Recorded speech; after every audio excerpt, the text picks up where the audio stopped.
మన రాజకీయ నాయకులు ఇప్పుడు ఏం చేస్తున్నారు? ఆ సర్వేను వెళ్ళండి. ఎంత ల్యాండ్ ఉందయ్యా వైజాగ్లో ఖాళీగా? గవర్నమెంట్ పేరు మీద అసైన్మెంట్ ల్యాండ్, గవర్నమెంట్ పేరు మీద ఉన్నది అసైన్మెంట్ ల్యాండ్ అంటారు. ఎవరి పేరు మీద ఉన్నది పట్టా ల్యాండ్ అంటారు. రే బాబు, మరి అసైన్మెంట్ ల్యాండ్ ఎక్కడి వరకు ఉంది?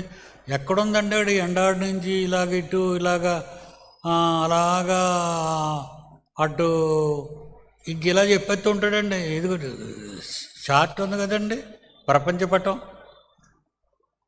అది ఇప్పేసి ఇది అసైన్మెంట్ ల్యాండ్, ఈ సర్వే నెంబర్ అసైన్మెంట్ ల్యాండ్, ఇదంతా ఇదిగో మనోళ్ళు ఇచ్చారు పిల్లలు, వీళ్ళంతా మా వాళ్ళే, వీళ్ళందరి పేర్ల మీద రాసి,